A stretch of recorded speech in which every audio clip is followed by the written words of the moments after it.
Hi hello ಎಲ್ರಿಗೂ ನಮಸ್ಕಾರ. Roopa Nagaraj YouTube ಚಾನಲ್ಗೆ ತಮ್ಮೆಲ್ರಿಗೂ ಸ್ವಾಗತ. ಹಿಂದಿನ ಸಂಚಿಕೆಯಲ್ಲಿ ಸಾಮ್ರಾಟ್ನ ಅದಮ್ಯ ಪಪ್ಪ ಅಂದಿದ್ಲು. ಸೊ ನೋಡೋಣ ಬನ್ನಿ ಸಾಮ್ರಾಟ್ ಯಾವ ರೀತಿ ರಿಯಾಕ್ಟ್ ಮಾಡ್ತಾನೆ ಅಂತ. ನೋ ಪುಟ್ಟ, ಎಲ್ಲೂ ಹೋಗಲ್ಲ. ಐ ಲವ್ ಯು ಮಗಳೇ. ನಿಧಾನವಾಗಿ ತಡೆದು ನುಡಿದ. ಇಂದು ಜಗತ್ತನ್ನೇ ಗೆದ್ದಂಥ ಅನುಭವ ಅವನಿಗೆ. ಅವಳನ್ನು ಸರಿಸಿದವನು ನಿಂಗೆ ಹೇಗನ್ನೋ ಅಷ್ಟರಲ್ಲೇ ಮಮ್ಮ ಹೇಳ್ತು, ಅಲ್ಲೇ ನಿಂತಿದ್ದಾರೆ. ಅವಳು ಬೆರಳು ತೋರಿಸಿದತ್ತ ನೋಡಿದ. ಅವಳ ಮುಖದಲ್ಲಿ ತಂದೆ ಮಗಳನ್ನು ಒಂದು ಮಾಡಿದೆ ಎನ್ನುವ ಸಮಾಧಾನ ಭಾವವಿತ್ತು. ಸುಮ್ಮನೆ ಕಣ್ಣಲ್ಲೇ ಸನ್ನೆ ಮಾಡಿದ್ಲು ಹೃದಯ. ಅವನಿಗೆ ವಿಪರೀತ ಸಂತೋಷವಾಯಿತು. ಮನಸಾರೆ ಮಗಳನ್ನು ಮುದ್ದಿಸಿದ. ಪಪ್ಪ, ಮಮ್ಮ ಈ ಲೆಟರ್ ಕೊಟ್ಟಿದೆ. ಅವನ ಕೈಗಿಟ್ಟಳು. ನಾಳೆ 9 ಗಂಟೆಗೆ ವಿಶೇಷ ಪೂಜೆ ಇದೆ. ಮನೆ ಬಳಿ ಬೆಳಗ್ಗಿನ ಜಾವ 5ಕ್ಕೆ ಬನ್ನಿ. ಹಾಗೆ ನಾನು ನಿಮ್ಮಲ್ಲಿ ಹೇಳುವುದು ತುಂಬ ಇದೆ. ಅವನು ಬಿಡಿಸಿ ನೋಡಿ ಅವಳತ್ತ ನೋಡುವಷ್ಟರಲ್ಲಿ ಅವಳಲ್ಲಿಂದ ಹೋಗಿಯಾಗಿತ್ತು. ಅದನ್ನು ಜೋಬಿಗೆ ತುರುಕಿಕೊಂಡು ಮಗಳನ್ನು ನೋಡ್ದ. ನನ್ನ ಮಗಳು ಇಷ್ಟು ಬೇಗ ನನ್ನ ಅಪ್ಪ ಎಂದಳ? ಅವನಿಗೆ ತಿಳಿಯಲಿಲ್ಲ. ಆದರೂ ಅವಳನ್ನು ಅಪ್ಪಿಕೊಂಡೇ ಯೋಚಿಸುತ್ತಿದ್ದ. ಪಪ್ಪ, ನಾನು ನಿಮ್ಮ ಜೊತೆ ಟೂ. ಅವನನ್ನು ಅಪ್ಪಿಕೊಂಡೇ ಹೇಳಿದ್ಲು. ಯಾಕೆ ಕಂದಮ್ಮ, ನಾನೇನು ಮಾಡಿದೆ? ಸರಿಸಿ ನುಡಿದ. ನಿಂಗೆ ಗೊತ್ತಿತ್ತು ಅಲ್ವಾ ನಾನೇ ನಿಮ್ಮ ಮಗಳು ಅಂತ? ನಾನೇ ನಿಮ್ಮ ಬಳಿ ಎಷ್ಟು ಬಾರಿ ಹೇಳಿದ್ದೀನಿ. ಆದರೆ ನೀವು ಮಾತ್ರ ಗೊತ್ತೇ ಇಲ್ಲ ಅಂದ್ರಿ. Papa, really I miss you papa. I love you papa. ಅತ್ತು ಬಿಟ್ಟಿತು ಹುಡುಗಿ. ಅವನಿಗೆ ಮಾತೇ ಹೊರಡದಾಯಿತು. ಸಾರಿ ಮಗಳೇ. ಇಷ್ಟು ದಿನ ಎಂತಹ ತಪ್ಪು ಮಾಡಿದ್ರೂ ಸಾರಿ ಬರುತ್ತಿದ್ದದ್ದು ತುಂಬ ಅಪರೂಪ. ಅಂಥದ್ರಲ್ಲಿ ಮಗಳ ಒಂದು ದೂರಿಗೆ ನಿರಾಯಾಸವಾಗಿ ಸಾರಿ ಕೇಳಿಬಿಟ್ಟಿದ್ದ ಸಾಮ್ರಾಟ್. ಇಲ್ಲ ಪಪ್ಪ, ನಿಮಗೆ ಪನಿಷ್ಮೆಂಟ್ ಇದೆ ಇದಕ್ಕೆ. ಅಷ್ಟು ಬೇಗ ಈ ಡಾಟರ್ ಆಫ್ ಸಾಮ್ರಾಟ್ ತಪ್ಪು ಮಾಡಿದವರನ್ನು ಕ್ಷಮಿಸೋಲ್ಲ. ಕೈ ಕಟ್ಟಿ ಸ್ಟ್ರಿಕ್ಟ್ ಆರ್ಡರ್ ನೀಡಿದ್ಲು. ಸಾಮ್ರಾಟ್ನ ಕ್ಯೂಟ್ ಮಗಳು. ಅಲ್ಲಿಗೆ ಬಂದ ಆಕಾಶ್, ವೆರಿ ಗುಡ್ ಸೊಸೆ ಮುದ್ದು. ನೀನೇ ಸರಿ ಅನ್ಸತ್ತೆ ನಿಮ್ಮ ಅಪ್ಪನಿಗೆ ಪಾಠ ಕಲಿಸೋಕೆ ಹೇಳಿದ್ದ. ಎಸ್ ಮಾಮ ಅಂದ್ಲು. ಹೋ, ನಾನು ನಿಮ್ಮ ಮಾವ ಅಂತಲೂ ಗೊತ್ತಾಯ್ತಾ? ನಗುತ್ತಲೇ ಕೇಳಿದ್ದ. ನನಗೆಲ್ಲ ಗೊತ್ತು. ಮಮ್ಮ ಎಲ್ಲರ ಬಗ್ಗೆಯೂ ಹೇಳಿದ್ರು. ಸೊ ಫಸ್ಟ್ ಪಪ್ಪ 101 ಬಸ್ಕಿ ಹೊಡಿಬೇಕು. ನಂತರ ನಾನು ನಿಮ್ಮ ಜೊತೆಗೆ ಮಾತಾಡೋದು. ಇಷ್ಟು ದಿನ ನನ್ನೊಂದಿಗೆ ಇದ್ರೂ ಹೇಳಲಿಲ್ವಲ್ಲ, ನಾನೆಷ್ಟು ಮಿಸ್ ಮಾಡಿಕೊಂಡೆ ಗೊತ್ತಾ? ವಾಟ್, 101? No way. ನೀನು ನನ್ನ ಮುದ್ದು ಮಗಳಲ್ವಾ? ಪಪ್ಪಗೆ ನೋವು ಬೇಜಾರಾದರೆ ನಿಂಗೂ ಆ ನೋವಾಗಲ್ವಾ? ಅದು ಹೇಗೆ ಆಗತ್ತೆ ಪಪ್ಪ? ನೀವು ತಾನೇ ಬಸ್ಕಿ ಹೊಡೆಯೋದು. ನಾನು ನಿಂತೇ ಇರ್ತೀನಿ. ತುಂಬ ತಡ ಮಾಡಿದ್ರೆ ಮತ್ತೊಂದು ಹೆಚ್ಚಾಗತ್ತೆ. ಇದು ಆ್ಯಕ್ಚುಲಿ ಚೆನ್ನಾಗಿರೋದು. ಆಕಾಶ್ ಮಾತಿಗೆ ದೂರದಲ್ಲೇ ಸಂತೋಷಿಸಿದರೆಲ್ಲ ಮನೆಯವರು. ಮಗಳು ಅವನ ಕಾರ್ ಇಂಜಿನ್ ಮೇಲೆ ಕುಳಿತಿದ್ಲು. 1 2 3 ಎಂದು ಎಣಿಸುತ್ತಾ ಗೋಳಾಡುತ್ತಾ ಸಾಮ್ರಾಟ್ ಬಸ್ಕಿ ಹೊಡಿತಿದ್ದ. ಆಕಾಶ್ ನಗುವುದೊಂದೇ ಅವನ ಕೆಲಸ. ಸಿಗೋ ಆಮೇಲೆ ಮಾಡ್ತೀನಿ ಅನ್ನೋ ಸಾಮ್ರಾಟ್ ಮಾತಿಗೆ ಮೊದಲು ಮಗಳಿಂದ ತಪ್ಪಿಸ್ಕೊಂಡು ಬಾ ಎಂದು ಜೋರು ಮಾಡಿ ಅಲ್ಲಿಂದ ಓಡಿದ್ದ ಆಕಾಶ್. ಉಫ್, ನನ್ನ ಮಗಳು ಅಪ್ಪನನ್ನೇ ಮೀರಿಸುವಳೆಂದು ನನಗೆ ತಿಳಿದಿರಲಿಲ್ಲ. ಅವಳ ಪಕ್ಕದಲ್ಲಿ ಕಾರಿನ ಮೇಲೆ ಕೂರುತ್ತಾ ನುಡಿದ ಸಾಮ್ರಾಟ್. ಪಪ್ಪ, ಇವಾಗ ತಿಳ್ಕೊಂಡ್ರೆ ಆಯಿತು. ಅಬ್ಬಾ, ಜೋರಿದ್ಯಾ ಮಗಳೇ. ಹೌದು, ಅನು ಎಲ್ಲಿ ಕೇಳಿದ್ದ. ಅನು ಆಗಲೇ ರಾಮು ಹಿಂದೆ ಹೋದ. ಏನೋ ಅರ್ಜೆಂಟ್ ಕೆಲಸ ಅಂತೆ. ಹೌದಾ? ಯೋಚಿಸುವಂತೆ ನುಡಿದ. ಸರಿ ಬಾ, ಮಮ್ಮ ಬಳಿ ಹೋಗೋಣ. ಅವಳನ್ನೆತ್ತಿಕೊಂಡು ನಡೆದ ಸಾಮ್ರಾಟ್. ಪಪ್ಪ, ಏನು ಗೊತ್ತಾ ಪಪ್ಪ, ನಾನು ನಿಂಗೋಸ್ಕರ ಸ್ಪೆಷಲ್ ಗಿಫ್ಟ್ ರೆಡಿ ಮಾಡಿದ್ದೀನಿ. ನೀವು ನನಗಾಗಿ ಏನೂ ತೆಗೆದಿಟ್ಟಿಲ್ವಾ? ಮೂತಿ ಉಬ್ಬಿಸಿ ಹೇಳಿದ್ಲು. ಹೌದಾ? ನನ್ನ ಮಗಳು ತುಂಬ ಜಾಣೆ. ಆದರೆ ನನ್ನ ಮಗಳೇ ನನಗೆ ಎಲ್ಲ.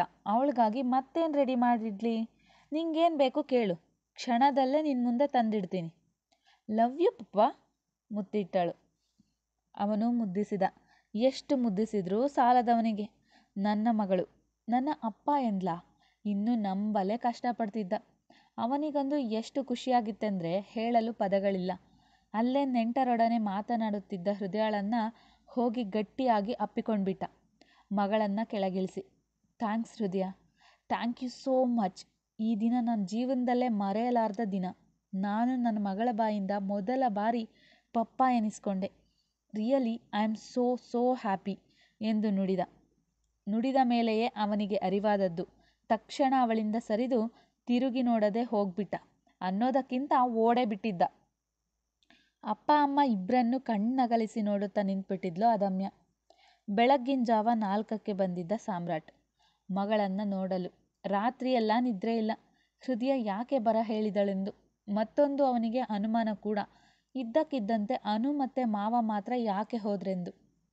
ಪಪ್ಪ ಎನ್ನುತ್ತಾ ಮಂಕಿ ಕ್ಯಾಪ್ ಹಾಕಿ ಬೆಚ್ಚನೆಯ ಸ್ವೆಟರ್ ತೊಟ್ಟು ಚೂರು ಗಾಳಿಯೂ ಸೋಕದಂತೆ ಅವಳನ್ನು ಸಿದ್ಧ ಮಾಡಿದ್ಲು ಹೃದಯ. ಅವನ ಮುಂದೆ ಹಾರಿ ಬಂದಳು ಅದಮ್ಯ.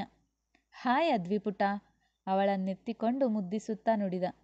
ಅವರು ಮುಂಚೆಯೇ ರೆಡಿಯಾಗಿದ್ರು. ಇವನ ಬರುವಿಗೆ ಕಾದಿದ್ದವರಂತೆ ಅವ ಬಂದ ತಕ್ಷಣ ಆಚೆ ಬಂದಿದ್ರು. ಮಗಳನ್ನು ಎಷ್ಟು ಮುದ್ದಿಸಿದ್ರೂ ಸಾಲದವನಿಗೆ. ಹಾಗೆ ಹೆಂಡತಿಯನ್ನು ನೋಡುವ ಧೈರ್ಯವೂ ಇರಲಿಲ್ಲ. ನಮ್ಮ ಕಾರ್ನಲ್ಲೇ ಹೋಗೋಣ ಎಂದ ಹೃದಯ ಮಾತಿಗೆ ಸುಮ್ಮನೆ ತಲೆಯಾಡಿಸಿದ್ದ. ಕಾರ್ ಕೀ ಅವನಿಗೆ ಕೊಟ್ಟು ಮುಂದಿನ ಸೀಟ್ನಲ್ಲಿ ತಾಯಿ ಮಗಳಿಬ್ರು ಕುಳಿತರು. ಒಂದು ಕ್ಷಣ ಸ್ವರ್ಗಕ್ಕೆ ಹೋಗಿ ಬಂದ ಅನುಭವ ಸಾಮ್ರಾಟ್ಗೆ. ತನ್ನ ಕುಟುಂಬದೊಂದಿಗೆ ಈ ರೀತಿಯಲ್ಲಿ ಹೋಗಿ ಬರುವನೆಂದು ಅವನು ಕಲ್ಪನೆ ಕೂಡ ಮಾಡಿಕೊಂಡಿರಲಿಲ್ಲ. ಸಾಮ್ರಾಟ್ ಸಾಮ್ರಾಟ್ ಸಾಮ್ರಾಟ್ ಎಲ್ಲೋಯ್ತೋ ನಿನ್ ಗತ್ತು? ಮಾತಾಡು, ಅವಳು ಹೃದಯ, ಅವಳು ಎಷ್ಟು ಸ್ಟ್ರಾಂಗ್ ಆದರೂ ನಿನ್ನ ಹೆಂಡತಿ ಅವಳು, ಮಾತಾಡು, ಅವನ ಮನಸ್ಸಲ್ಲೇ ನುಡಿದುಕೊಂಡ. ಆಗಲೇ ಅರ್ಧ ನಿದ್ರೆಯಲ್ಲಿದ್ದ ಅದಮ್ಯ ಅಮ್ಮನ ಎದೆಯ ಮೇಲೆ ಮಾತನಾಡುತ್ತಲೇ ಬೆಚ್ಚಗೆ ನಿದ್ರೆ ಹೋಗಿದ್ಲು. ಅದು ಎಂದು ತಡವರಿಸಿ ಮಾತನಾಡಲು ಶುರು ಮಾಡ್ದ. ಬೇಡ ಸಾಮ್ರಾಟ್, ಇವತ್ತೊಂದು ದಿನ ಮಾತನಾಡಲು ನನಗೆ ಅವಕಾಶ ಕೊಡಿ. ತುಂಬ ಮಾತನಾಡೋದಿದೆ ನಿಮ್ಮ ಬಳಿ. ಅಲ್ಲದೆ ನಾನು ಮಾತನಾಡಿದ ನಂತರ ನಾನು ಕೇಳುವ ಪ್ರಶ್ನೆಗಳಿಗೆ ಉತ್ತರ ನೀಡಿ. ಅಲ್ಲಿವರೆಗೂ ದಯವಿಟ್ಟು ಮಧ್ಯೆ ಮಾತನಾಡಬೇಡಿ. ಕತ್ತಲಲ್ಲಿ ಸಾಗುತ್ತಿದ್ದ ದಾರಿಯನ್ನು ದಿಟ್ಟಿಸಿ ನೋಡುತ್ತಾ ಮಗಳನ್ನು ನಿಧಾನವಾಗಿ ತಟ್ಟುತ್ತಾ ಹೇಳಿದ್ಲು. ಖಂಡಿತ ಹೃದಯ, ಹೇಳು. ನನಗೂ ನಿನ್ನ ಪೂರ್ತಿಯಾಗಿ ತಿಳಿಯುವ ಹಂಬಲವಿದೆ. ಅಂದು ನೀನು ಮನೆಯಿಂದ ಆಚೆ ಹೋದಾಗ ವೃದ್ಧ ಅಣ್ಣನ ಮನೆಗೆ ಹೋಗಿಲ್ಲ ಅನ್ನೋದು ನನಗೆ ತಿಳಿದಿದೆ. ಆದರೆ ಎಲ್ಲಿಗೆ ಹೋಗಿದ್ದೆ ಅದು ಮಾತ್ರ ತಿಳಿಲಿಲ್ಲ. ನಿಧಾನವಾಗಿ ಕಣ್ಮುಚ್ಚಿ ತೆರೆದವಳ ಕಣ್ಣಲ್ಲಿ ಕಣ್ಣೀರ ಬಿಂದು ಸಾಲುಗಟ್ಟಿದ್ವು. ಅವಳ ಕಣ್ಣೀರು ಕಂಡು ಮನಸ್ಸು ಹಿಂಡಿ ಒರೆಸೆಂದರೂ ಬುದ್ಧಿ ಬೇಡವೆಂದು ಸುಮ್ಮನಾಗಿಸ್ತು. ಅಂದು ನಾನು ಮನೆಯಿಂದ ಆಚೆ ಹೊರಟಾಗ ಸಂಜೆಯ ಕತ್ಲು. ಆಕಾಶಣ್ಣ ಆಗ ಇರಲಿಲ್ಲ.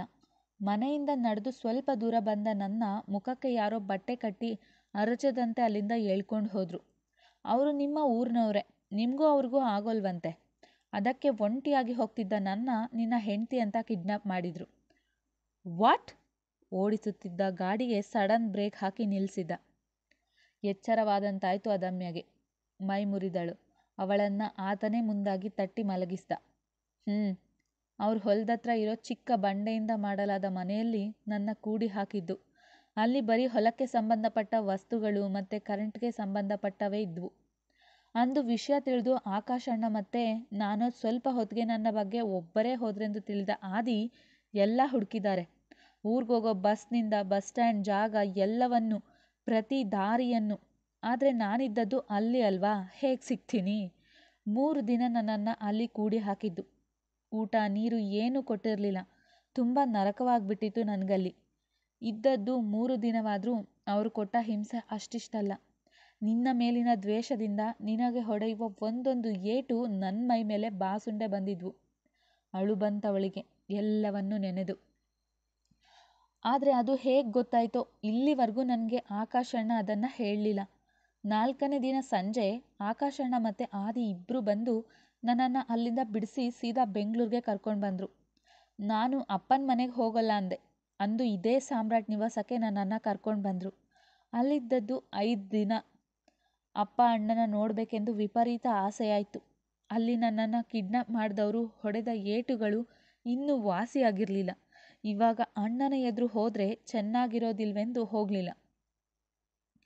ಸಾಮ್ರಾಟ್ ಬರೋವರೆಗೂ ಇಲ್ಲಿಯೇ ಇರು. ಖಂಡಿತ ವಿಷಯ ತಿಳಿದಾಗ ಅವನು ನಿನ್ನನ್ನು ಮನೆಗೆ ಕರ್ಕೊಂಡು ಹೋಗ್ತಾನೆ ಅಂದರು ಆಕಾಶಣ್ಣ. ಇಲ್ಲಣ್ಣ, ನಿಮ್ಮ ಗೆಳೆಯನೊಂದಿಗೆ ಜೀವನ ಮಾಡುವ ಯಾವ ಆಸೆಯೂ ನನ್ನಲ್ಲಿ ಉಳಿದಿಲ್ಲ. ನಾನು ಮುಂಬೈ ಹೋಗ್ತೀನಿ. ಅಲ್ಲೇ ಕೆಲಸ ಮಾಡ್ಕೊಂಡು ಜೀವನ ನೋಡ್ಕೋತೀನಿ.